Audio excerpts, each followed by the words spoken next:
Well, everyone, welcome to today's session. I'm Don Walker. I'm the president-elect of the Alumni Association, and so glad you could join us today to meet some of our other board members and find out a little about their experience at the university and their passions, things that they love in their current personal life and career. So welcome, everyone, and we hope you will be informed today and continue your commitment to the University of Arkansas Alumni Association. We have actually three now instead of four guests. We did have four, but many of you probably don't know, but Cameron Sutherland will not be with us today, but I will introduce Cameron and tell a bit about her bio as well. But we have three that have joined us today, and I want to introduce them at this time. First, Kathleen Gonzalez, a 2011 graduate, is a bilingual information technology professional in Bentonville, Arkansas. She later received her MBA from John Brown University in 2018 and currently works in the corporate world at Coca-Cola here in Northwest Arkansas. Next is Robert Koenig, a 1990 graduate, and Robert is the associate principal at Trainer HL Architects in downtown Kansas City. He credits his passion for architecture to one of his former professors, Mary Copeland, who was also an architect. Robert came to the U of A from West Stark Community College in Fort Smith, and that's now, by the way, a division of the University of Arkansas system, the University of Arkansas at Fort Smith. And then he enrolled here in the Fay Jones School of Architecture. One thing that I know Robert is proud of is that his youngest daughter is also a graduate of the Fay Jones School of Architecture and Design. Welcome, Robert. And third, Shambrekia Wise, a 2008 graduate. She's an author, an entrepreneur, public health professional, Gates Millennium Scholar, mother, and a lover of travel. She and her 6-year-old daughter, Sandy, have created the Sightseeing with Sandy project, which is a children's book series that provides young kids the opportunity to travel the world and learn and appreciate other cultures. Welcome, Shambrekia. And last, and as I mentioned, Cameron won't be with us, but that does not change her responsibility as a board member, but we look forward to seeing her again soon. But Cameron Housley Sutherland is a native of Fayetteville, Arkansas. She graduated in 2011 with a bachelor's degree in political science and a minor in legal studies. She then graduated from the University of Arkansas Law School in 2014. Cameron and her husband, Bo, are avid travelers and have visited over 30 countries together. And we look forward to catching up with Cameron at a later date.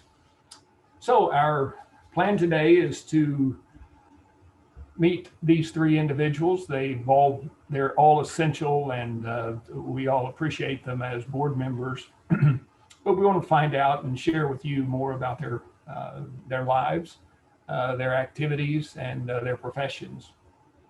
So each of you, I'm going to ask a question, and then we'll go around to each of you and let you respond. And I'll start in the way that we introduced you. So Kathleen will go first, then Robert, then Shambrekia, and then I'll reverse the order. So Kathleen doesn't have to answer first every time. So we'll then rotate the order. So with those things laid out, let's begin our conversation today. And so Kathleen, tell us about something about you that's not on your bio and your favorite memory of your time on campus. So Kathleen, can you share? Absolutely. So good afternoon, everyone. Something about me that is not on my bio, and this was actually a struggle before I started my career, was I play the violin. I've been playing the violin since I was 12, and it was a thought to go into the music department to sort of be a musician. But I thought it'd be more convenient to be an architect because that's always been my passion as well. My experience with architecture school was, I want to say, one of the best and one of the most challenging, but in a positive way. because it gave me a lot of discipline, and that's a discipline that I still carry today, even today in my career. So very grateful for that. Thank you, Kathleen. Robert, how about you? I thought about this a little bit, and Brandy knows that I'm married to an Oklahoma State cowboy. But what's funny is that when you meet people and you're dating and everything else, you ask so many questions and you think you know everything about a family. And when my wife and we lived in Little Rock, we were dating and everything. And suddenly one day I got invited to go to an honorary day in Fordyce with my wife. And I thought, you're from Oklahoma City. What in the world are you doing? Why are we going to Fordyce? Well, I come to find out her mother was actually from Fordyce. And suddenly I realized I thought I was the Razorback in the room, but I go to Fordyce and I was like, just simple. I mean, I was just another guy. I happened to be dating somebody in the family, but I realized, oh, the Razorback runs a whole lot deeper in this family than I thought. And although I'm married to a cowboy, I think I actually married a Razorback. I just didn't know it, and which is good. She's allowed me to convince my daughter, at least one of my daughters, to go to Fayetteville, and then she always supports me with the simple exception of when they play each other, when Arkansas plays Oklahoma State.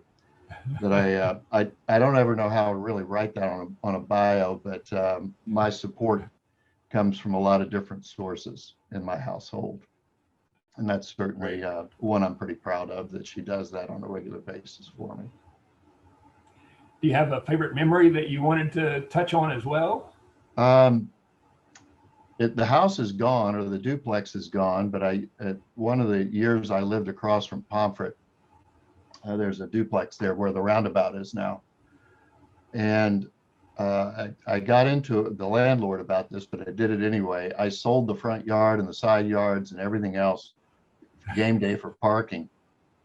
And I actually, and let's say I sold beverages off the porch out of a cooler. And this goes back, Kathleen, you wonder how you can afford architecture school. Well, you do anything in the world to make money. And I did that for both basketball and for football. And I did pretty well until the landlord wanted his cut of the profit, and then that changed. But I had a very good time living that close to campus and back up to the fraternity house as well. But I had quite a bit of fun during those periods of time. That's a great story. Shambrekia, how about you? Tell us about something that's not on your bio and your favorite memory of time on campus. Sure. So definitely something that's not on my bio. I'm actually attempting French again. And my little girl, I'm one of those parents where it's like, I'm not reliving my life through my kid, but I'm enjoying my life a lot more now that she's here, because she's totally like this mini me, but concentrated, non-filtered, 80-year-old woman, no filter, and just like has no barriers whatsoever. So I'm like, no, I have to rein her back in sometimes. I'm like, no, like that's not okay. But it's been really cool to relearn French again. Not only am I teaching her, but it was fun for me when I was there at the University of Arkansas. But I was a biology major. I did organic chemistry research. I did African American studies as a minor. So I was really busy, and I didn't really immerse myself in it like I'm able to now. So I definitely have a bigger appreciation for it. And again, it's just fun because I get to teach her, that language as well. Um, Funnest memory, or I guess most fond memory that I have, honestly, would be my classes with Dr. Gordon Morgan. He was an amazing soul, and I'm not really sure if many of you on this call know of him, but I mean, that man, he was one of a kind. And at first, I did not think he liked me. But when I come to find out, like, just who he was as a person, it was just like, no, like that's how he actually like empowered his students and prepared them for the world and made them think critically. And so, as a freshman, sophomore that had no idea what to expect out of professors, and then as a graduating senior, like my appreciation for him just completely, turned to 180. And I appreciated him while he was still here, and gave him his flowers. Is something I like to say. So University of Arkansas doesn't owe me anything after being able to take classes under him. That's great. I had a professor like that. I know this isn't about me, but I had one that I detested at first and then learned to appreciate him by the end of the semester, and probably directed me more in my career than the ones that I actually liked. So I can appreciate that. All right, let's go on. Our next thought here, next question is, the university is rich in tradition. In your opinion, what tradition defines the university most and why? And we'll go back to Robert. Robert, we'll make you go first this time. I thought about this, how many places I've been, and you can be silly, goofy, or serious with this, and so calling the hogs is the easy answer to this. But I think the more personal answer really is the senior sidewalk, and it's an interesting piece. And I know, I'm sorry, I robbed you. I could see a response I'm seeing there from Shambrekia. But I think maybe we get both that other people don't get. We're not novel, we're unique in having something like calling the hogs, but we're also novel and unique with the sidewalk in itself as to what it means. And I think that it really points ourselves right back to how old we are, and really how the traditions are not just made up yesterday, or we didn't just brand and re-logo and do this, that they run much deeper for us on a personal level. And then I'll say on a little bit more light element of where you can, it used to be if you were in a shopping mall, because you wanted to hear yourself echo, you could get 4 or 5 people and yell the length of the mall and everybody knew. There's a bunch of those crazy people from Arkansas. What are they doing in Utah or whatever? Yeah. And I think that was something that's fun even today. You can yell in a cave, you can yell anywhere you wish to be, and someone will turn around and know where you're at, where you're from, and who you identify with. And I think that's just a novel piece. But one of the things my friend Stephen Hines does, he takes walks on campus all the time. And I keep joking that he keeps walking on me every week. And he should stop doing that. But I think that's the most personal piece for me, is being able to see your name or see the names of your friends always. And so that's kind of my answer to that one. Yeah, that's great. That's great. Shambrekia, how about you? So Robert's my spirit animal, because I actually made a note and some nice little details about it. But I put, for me, it wasn't just calling the hogs or running through the A. I did say running through the A because I think that's one of the cooler memories that I have while I was there. But definitely senior walk is special. For me, I was the first one to graduate on my mother's side of the family with a 4-year degree. And so that meant so much more to me to be able to share that with my family and to say, like, all the stuff that you got me through, from making sure I didn't break my neck jumping out of trees when I was little to not dying from eating dirt, like, it all truly paid off. And this is the proof that it paid off. So yeah, that's always special to me. And that's something that I've enjoyed sharing with my little girl too. So I can't wait to bring her back. Hopefully this fall, pending all things safety, but that's my most special part of University of Arkansas. That's great, Shambrekia. Thank you. And Kathleen, how about you? I'm going to have to piggyback off of both of them as well. And Shambrekia, just as you as well, first generation.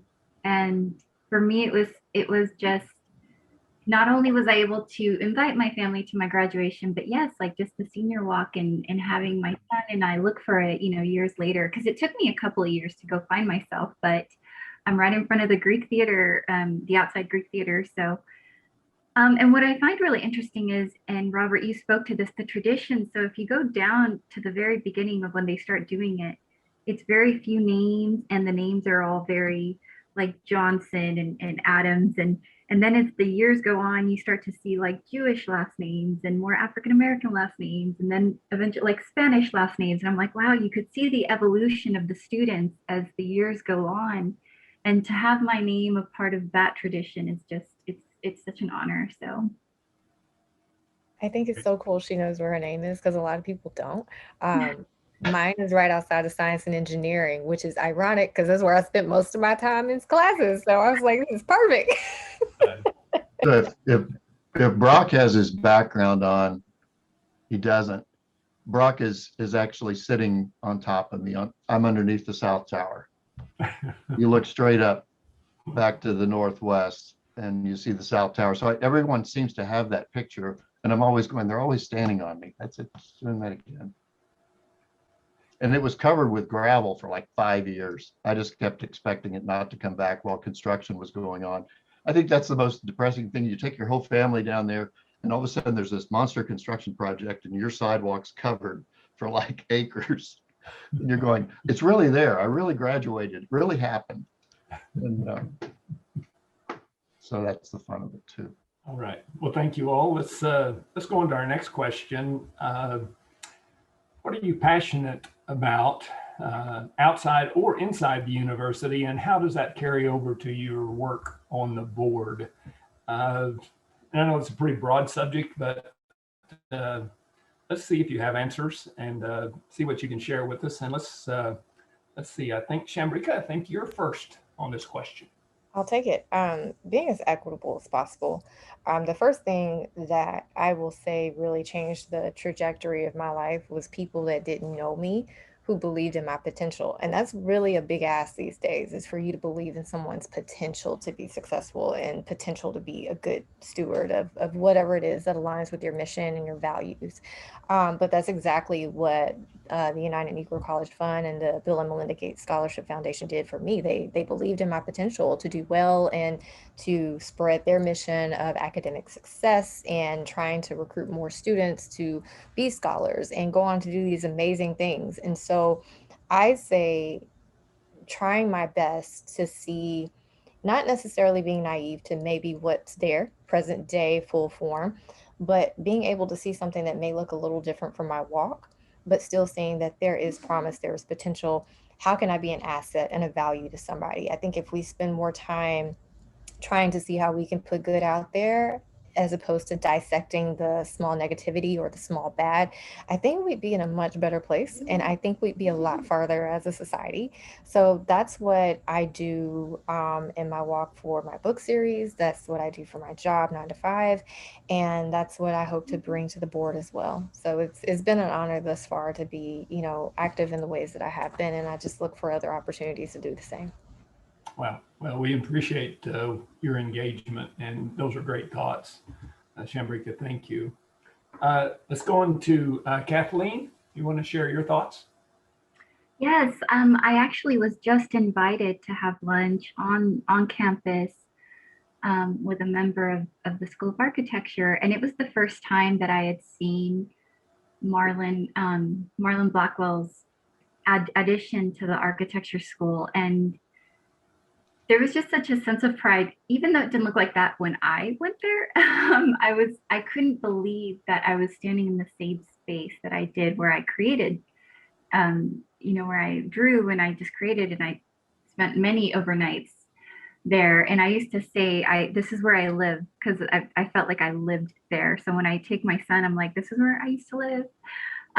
But the fact that I was able to share that, and I shared it like on posts and stories, and the fact that people didn't even know where I was, they were like, where are you? Is this outside of the state? Like, where are you? Are you on vacation? I'm like, no, I am on the grounds of the University of Arkansas, and this is the School of Architecture, and this is where I went to school. And just being able to pay attention to the details and being able to share that, it gave me a little bit, it made me feel like a bit like it's my responsibility to kind of keep it alive through my passion and through my love for it.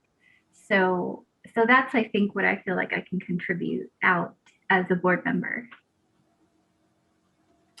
Great thoughts, Kathleen. Thank you. Let's see, Robert, how about you? I think one of it's a little bit personal as it starts, because I had one heck of a difficult time deciding what I wanted to be in life. And at 16 and 17 years old, or for that matter, 15, 16, 17, I think it's one of the hardest things is to someone to look at you, or a high school guidance counselor, and say, I think you're going to be great at this. And you're kind of bright-eyed, and you're going, oh, they told me that I should be a doctor, a lawyer, or something. And none of that ever really attracted me to it. it took me a while to get there. And so my passion really has developed out of that, that I think the best thing that all of us can do is every time we see someone that says, I'm a junior in high school, and you're going, instead of saying, what are you going to pick for your major? It's like, would you like to see what I do? Share your job, or share your family, your extended family's jobs. A lot of kids really have this very narrow view of what their opportunities may be. And for architecture, I get to do so many things that I'm just thrilled to be able to do it. And that's why I enjoy myself today, but it took me a while to get there. I started out in engineering, and I played around in a little geology. And people would tell you I spent a lot of money doing that. But the idea is that, do we absolutely know at any given point in time what we want to be at that age? And I think that's the toughest thing for a student, to make their choice, or to see that they're absolutely have an opportunity, maybe in more than one way. And you've listened a little bit, and Kathleen's certainly, you've mentioned that you've went down one path, but then an opportunity presented itself and you changed paths. And I think that's what we need to be learning more and teaching and talking about more, is not necessarily that we're going to change paths 50 times, but how do you effectively do that? And what's your education going to be like to help you make it that way? I love college career fairs. I love to listen to students tell me what they think, or what their parents think half the time, of when they're ready to go off to school and their parents going, he can really sketch, he really loves to doodle, or she really loves to do that. And that's where those discussions really come up and become valuable, because you can look at a student and go, let's look at what some of your work, or is that really what you want to do? I like the comment again Kathleen made about, okay, I lived in Ball Walker Hall. There's a lot of kids don't ever want to do that. And you better tell them early, before they get in and start their freshman year and realize that it's a huge time commitment. It's really kind of in us. I think you let students shadow you earlier and often, and you share your skill sets, and you let them come to work with you. I really believe in that, to help them make wiser decisions early, and also hopefully not have to spend a fortune getting through 2 and 3 majors to finally learn what they want to do.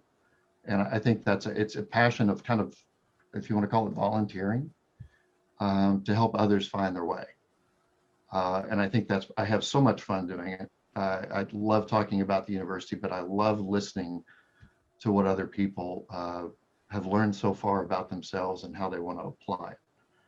And I think that's, I don't know, if I could ever find a job that was in some way, I'm an architectural counselor or something. Yeah, you sound like a mentor already. So, but I enjoy that, and it's really, I preach that a lot, and hopefully I listen a lot too. Thank you, Robert. That's a great answer. And I think it directly applies to the board. I'm sorry, but it does. We're after scholarships. We're after helping students. We're absolutely after helping people succeed after graduation too. Yeah, great thoughts. And those of you that are watching or listening, you can tell these board members are passionate about the university, our university, and I think they still live it, even though they've been gone, some longer than others, but they're still really passionate about the University of Arkansas. Let's go on to the next question, a little different twist, but a lot of these questions do maybe create some repetition in what's important to you and what you've been doing. But let's hear about your time as an undergrad, and were you involved in activities, either intramural or the extracurricular activities that we encourage students to be involved in, and how did those activities prepare you for your career? And I'm going to start back with Kathleen and let you go first. Yes, of course. But could I ask, so activities, meaning activities that I did on campus or as a student? I think we were looking for any kind of experience as a student in when we talk about undergrad, really your activities on campus and things that you were maybe involved in, even as you know, many of our scholars are encouraged to be engaged outside of campus in nonprofit activities. So anything that you might have been involved with while you were in undergrad, you were, as Robert just said, you were a very young person. But then how did that help you prepare for your career and maybe what you're doing now? Yes, I think, and this definitely translates now, especially in the School of Arch. I mean, any student, but I remember just being extremely busy all the time and I felt like I always had to be doing something. And my life was in studio, and I was always doing homework or an assignment. And I was also taking outside classes or my prereqs. So for me, it was very important to feel like I needed to have a social life or some kind of social interaction. So I do remember reaching out to the Sustainability Club and joining their chapter.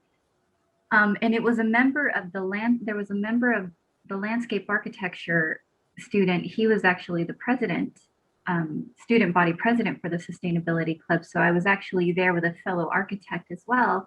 And that brought me closer to understanding sustainability and actions for sustainability.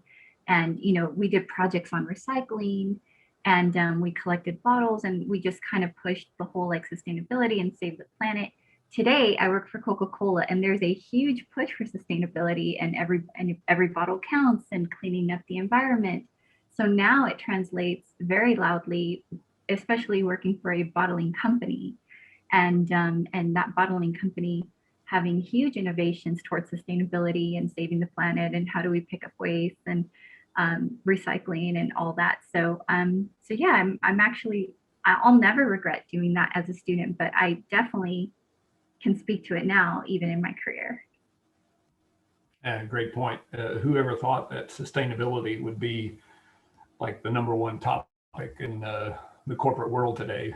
Yes, very. I mean, we know how important it is, but you know, you never thought about that when you were really picking up bottles. You were just trying to, you know, do a little good. You didn't know how big of an impact it might have.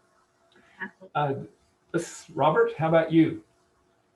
It took a little bit to think through this and how it applies, but within the architecture school, there's this wide range of people. They're not all sitting at drafting tables and all their lives are sketching and doing everything. There's a lot of skill sets. And I actually came out of construction. I worked for 2 contractors before I ever came into the architecture program. And so I had a little different skill set as we did this. But what I found there were others that were similar to that had worked in construction and came from that industry more so than, I'll say, the art side of architecture. We came out of the construction side of architecture. So we created a little student-run business that was called AFAB Construction. So AFAB stands for anything for a buck. And we started asking people, we actually put up a lumber. We put up a little poster down there at the lumber yard and said, if you need anything done, we're here. And you tear off a number, and one of us had the phone. I think they actually probably had them call into studio, which was an improper thing to do because they were calling a university number as their own business, but we did that. And so we started painting houses out in the middle of nowhere. I mean, I've been down dirt roads that I didn't really think we were coming back from. But we built up this reputation over really about a 2.5, 3 year period of time of during the summer running this small business, anywhere from 5 to 10 of us. With some of the pieces you drive by today, really, there's a 3-car garage we built for a law professor. That was interesting.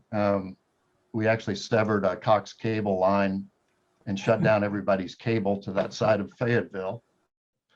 You learn lessons that you never want to do that again in life. And so I do that on job sites today. I'm going, where's the cable? We don't want to do that. But working with people and going back to studio and having conversations about building things. And this included work for many of the architecture professors. Jeff Shannon, we worked on his house. One of the professors, we actually cut a hole through his roof with a chainsaw to put in a skylight. Not one of our best ideas, but only his wife was appalled by it. It worked. But at that moment, you didn't realize you were starting to practice what you were getting ready to do. And that was collaborate, really interact with a client. We had to do sketches, we had to do drawings to come up with things. And then we had to go purchase materials that were appropriate for the job. Now, the chainsaw idea probably wasn't the best. There's better ways to do it, but it worked. And you got to figure that students probably don't have the best construction tools. But it's very memorable to me, and I seek those places that we've built things. When I go back to Fayetteville, I'll drive by just to see how they're doing, and they're still there just as much as something I may design today, and I drive by and have an appreciation for it. But those pieces are a little more dear to my heart because Sure. At the time it was just crazy that we would show up and build these projects in short periods of time, and then go back to studio and talk about, was that a good idea or a bad idea? And so I think that's been very helpful in the long run. And it also got us out of studio. It got us away from a classroom environment and really started to teach us some things about each other and how to share skill sets. The diversity of who comes into the school is really valuable to you far beyond what you might think. You're not in isolation. You're depending on so many people to become successful, and that was really a giant leap for me to be able to do that. That was great. That's a great point. You know, it is even when we get out in our careers, it's still about relationships and trusting other people, your peers, listening to your peers. Before you jump off the bridge or whatever, you know, I know exactly what you're saying. Shambrekia, how about you? So I was involved in ASG my first year. I was actually Randy Brown's chief of staff, and the other person, well, the other two people were Hunter Riley and Megan Cardwell Godfrey, who is now a member of the Arkansas House of Representatives. And so I think I won with that group. Like, they were amazing. And as much as I enjoyed that experience, it taught me that was not really the route I wanted to go with my life. And if I did want to do policy or, you know, legal regulation or what have you, it wasn't in that lane. That actually pushed me further towards, you know, thinking med school and healthcare was more the route I really wanted to go. So I did different summer programs. I did programs at the University of Chicago, Pritzker School of Medicine, Northwestern, Feinberg, and then Rush 1 year. And then I did another program at Robert Wood Johnson. And then I did a research program at the Ohio State University. And upon that last program in Ohio, I really got connected with a physician and a nutritionist who were really dead set on public health and being proactive. And I was like, this is me. Like, I really, really, really like this. My first year, I did flirt with law. But after doing each of those summer programs and meeting people and just kind of thinking about things differently, and like Robert touched on earlier, being set in practical environments, that really showed me where I thrived and where I love to make a difference, and kind of like wanted to biasly push more people like towards that kind of stuff too. So, I mean, that spilled over into what I like to do volunteer wise and what I do honestly in my profession. So I appreciate ASG because it did bring out skill sets in me, but it also showed me a different path that I felt fit me better. Great answer. Thank you. Thank you, Shambrekia. All right, let's go on to question 5, maybe a little shorter, but what created your interest in serving on the alumni board? And let's see, Robert, I think we're back to you as a starter. I believe I'll say help the chapters.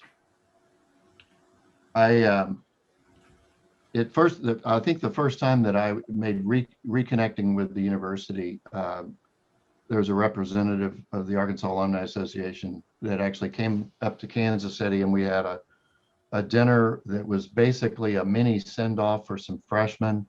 And then she kind of held us over after that. And if you didn't run out the door, which you had your chance, you could have.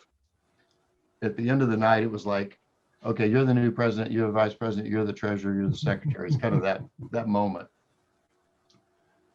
But what you realize is that there's so much information coming in from different locales, whether you're a chapter in Little Rock, Dallas, Atlanta, or you're a small, more county-based chapter in Arkansas.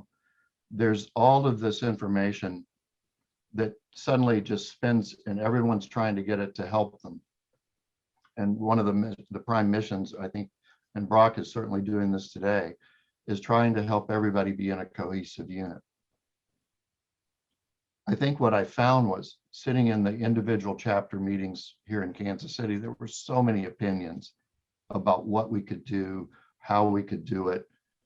And I realized at that moment, we always have to come back and have the discussion with the larger whole. And then if we learned something or we did something, in either way, positive or negative, if we did a bad job on an event and everyone's upset or no one came, that's worth sharing as much as an event that was enormously successful. And so when you came together as a greater whole, and I say that with helping the chapters, it's telling those stories, letting them hear the success, and then also, oh, by the way, we did this and it didn't work so well. And we put a lot of money into it. When you put $2,000 and $3,000 into an event at the chapter level and it doesn't come off very well, you remember that as much as you do when it's very successful. I'll be honest, I've been part of both. And I think that's where you teach each one of the board members at those local chapter levels that you can forgive yourself for mistakes as well as applaud yourself for the success as well. And I think that's been the most fun for me. I've watched a little bit of struggle, and not every year is as great as the year before. Certainly with COVID, that's taught us a lot. But I think that's a piece of it. Why be a part of the national board? That's to continue that. It's a never-ending journey. It's always comprised of different people. But yeah, everyone may be part of the Razorback faithful or the Arkansas faithful, but it will never always be the same group of people. And that's always going to change, and we'll always have to adapt, and we'll always have to come up with new and better ideas. And the best way to push that forward is to continue to tell those stories about success and failure at the same time. So yeah, if you wonder why I hang around, that's it. Is I really think our chapters are our future and really expanding our footprint beyond anything we might imagine today or certainly tomorrow. Robert, we thank you for that, and also thank you for your commitment to that Kansas City chapter. I mean, you have, I know, almost single-handedly at times continued to develop that team up there, that group. And wow, I think I'm speaking just from my perspective, but one of our better chapters, and it's thanks to you for your engagement there, and I know it carries over to the board, so thank you for that. That's what helps to have that wonderful wife behind me that believes in Arkansas. So, even if she's a cowboy. Yeah. Her diploma hangs on the wall behind me. I've got to get work on that. All right, Shambrekia, how about you? What made you interested in being a board member? I was actually approached by the Dean of Fulbright, who was actually my political science advisor. I danced with all types of subjects while I was there. And I was like, are you asking me, like, do you want me? And I was totally second guessing myself. I was like, I haven't done enough to be up there with the rest of these people that have their life together. I'm like, they're so structured and organized. I'm like, I do good to wake up without having 3 cups of coffee. So it was like, no, I really think you'd be a great addition. So number one, being able to trust myself to do something that was outside of my comfort zone was a step. And it was a great step because I have met met so many wonderful people on this board. Like Brandy and Ron Rainey, like have just been so amazing in my personal transition. And Mary Kate Harrison, I don't know what I would do without her. Deb is amazing. Like I can't even think of all the people that I picked up something from. Mark Powers is one of my favorite people. So just number one, being able to see the development within myself because of the people I'm surrounded by has been definitely a benefit to me. But also in that same breath, I don't discount what I can offer other people. I am very transparent and I am totally okay with opening my own book and showing you exactly where the things are that I did probably not so great. A lot of people aren't there. And I think especially when students get to see people that have made it, I think when they see that, you know what, they messed up, or maybe they took a different path that they always didn't think that they'd be on, but they still turned out okay. Like I think having that type of realistic, like type of person to connect to, it humanizes experiences. And I feel that produces the best type of human being. Not one that doesn't ever mess up or the message you don't see, but how they respond to those type of things and the teaching lessons that come out of them. So I know I have a lot to offer in that. And I hope students feel very comfortable reaching out to us because I like talking to people and I am loving being a mentor. I've been a mentor for over 20 years now. I'm aging myself, but I think that's the best way to do it, is to be okay with being authentic and letting other people see your authentic self. So I hope to be able to do that throughout the rest of my term. Great answer. Thank you. And Kathleen, how about you? Why were you interested in being a board member? Well, that was such a great answer. I don't know. I mean, it's so relatable too. It really is because yes, especially now, I feel like there's a lot of confusion in young people. I've been a mentor as well, and the younger I mentor, the more confusing it is for them, even to get an education, even to go to college or to finish college of well, should I go to university because there's just it's so uncertain and we can't be on campus and then we can be and then this and that. And I'm like, you can always go to school. Like, I know it's never too late, but I was so driven to be a student because I was a first generation. And for me, it meant more than it did for, my neighbors. So what drove me and what really inspired me to be a board member was two things. The fact that I am an alumni and I have so much respect and love for the University of Arkansas. And second was the sustainability chapter part of it. I remember when I was speaking to Debbie Bloom at the time of doing the application, she'd asked me like, in what area would you be interested in serving? And I said, anything sustainability, because when I was there, that's the one thing I really wanted to hear more about. I wanted to learn more about it. And I don't know, I feel like if I had a voice on this board, it was to be a little bit more present in that area as well. And to have even to learn about it, if there was a way for me to learn about it more, for me to have a higher presence or a greater presence, I'm open to that as well. But definitely something, being the voice of that and being able to just express that I have an interest in that was one of the top reasons why I wanted to be on board.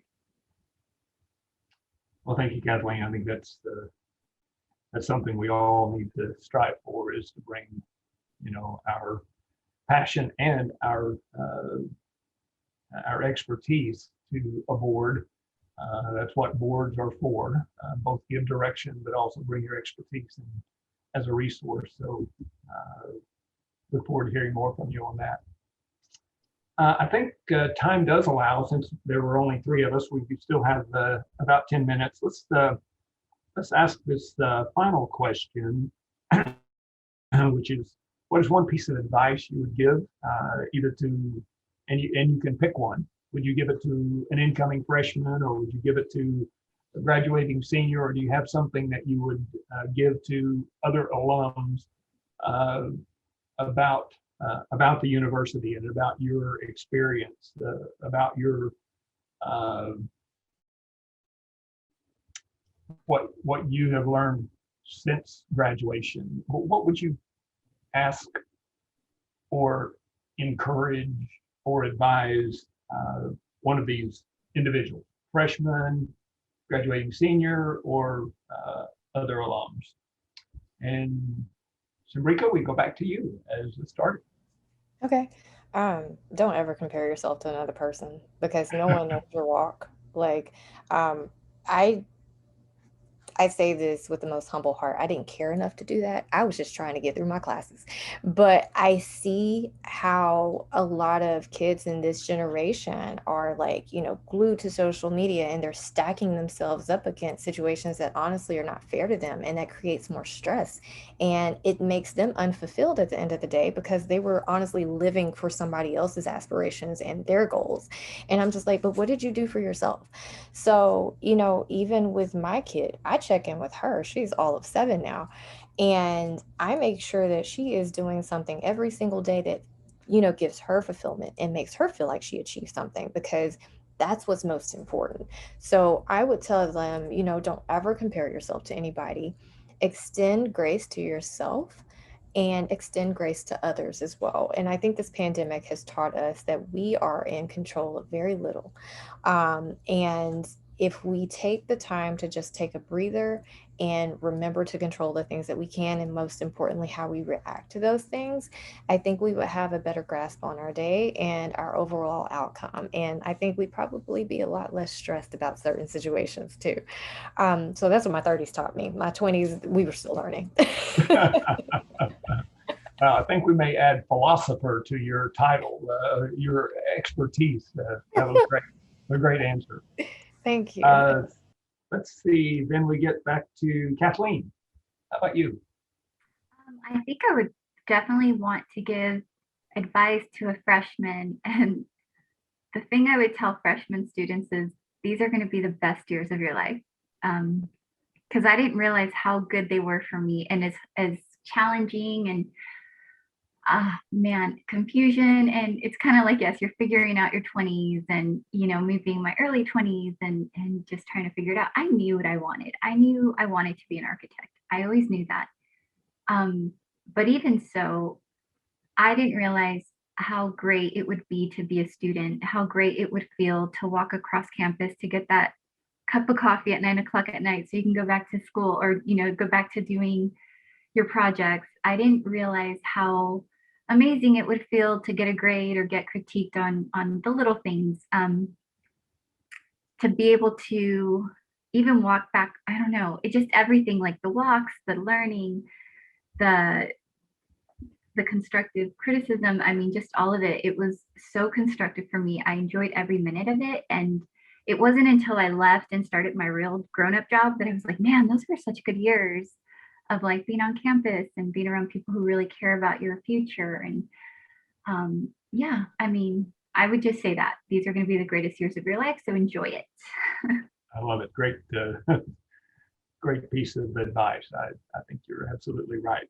We are all caught up in the moment when we're trying to worry about grades and impressions and whatnot. I think that's great advice for maybe for all of us in different phases of our life. And Robert, how about you? I think I'd go back and tell my younger self a whole lot of things. That's for sure. My dad would tell you I had the most wonderful time of his life during that period of time.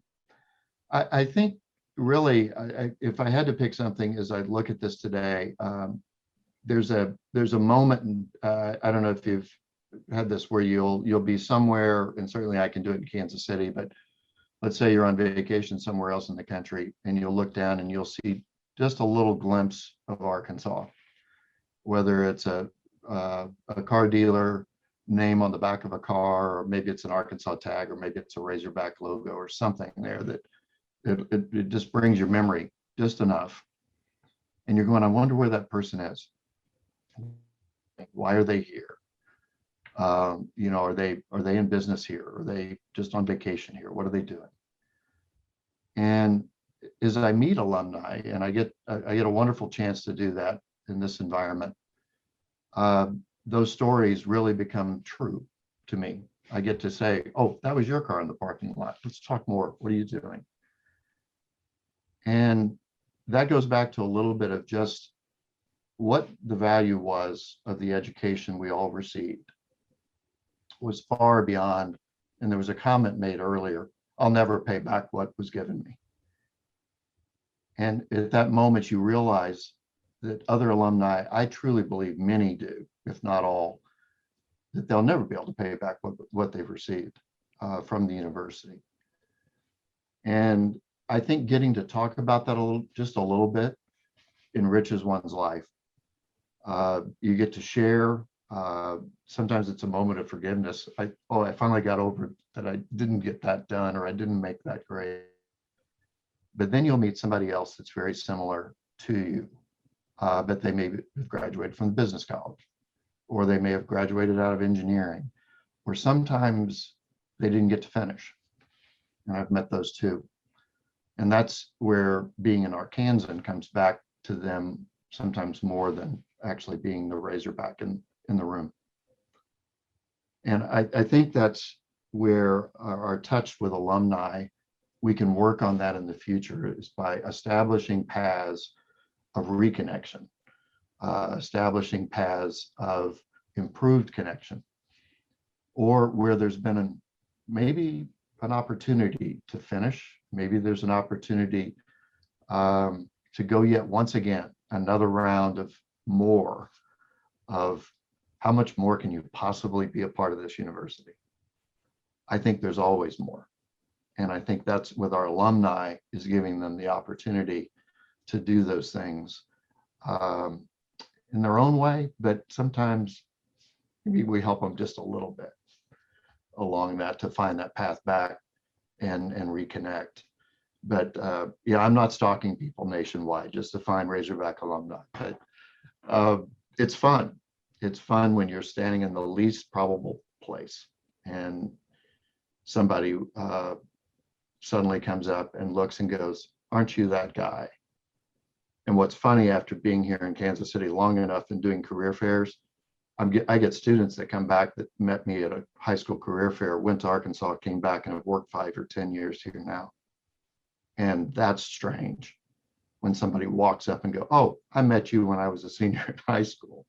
I did go to Arkansas and I did graduate, and now I work for Cerner or something. That's the fun of this. And to answer the question, it's the advice to them is to never let go. And if you do, you always can come back. Great, Robert. Thank you. And that we've used our time. I want to thank our 3 board members, their time. You can see the passion and pride they have in our institution and in the Alumni Association. I couldn't be more proud of our board, of our leadership, and know that we're all on a journey together, and our intentions are to continue to spread the word, both to existing alums and future alums, for their passion at the University of Arkansas. I think, Brock, you have an announcement before we adjourn and shut off. I do. First, once again, thank you guys for all attending. But I wanted to encourage you to attend tomorrow's event as well. Arkansas Alumni presents our entrepreneurial community, featuring Heather Nelson, a former national board member as well, and some local entrepreneurs that are alums. And here is that link. And Shambrekia, I thought I saw you say something real quick. I do. I have one small piece of advice. I don't know if anybody else has gone through this. For freshmen, start saving your pennies up, get you 2 degrees, one for your parents, one for you if you really want it, because I still haven't seen mine. I have a master's and a bachelor's and a high school diploma. None of them are in my house. So save your pennies, get one for all your family members, because you're not going to have the one you walk across the stage with.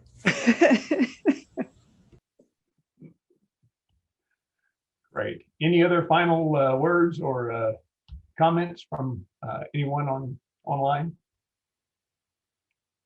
All right. Thank you all.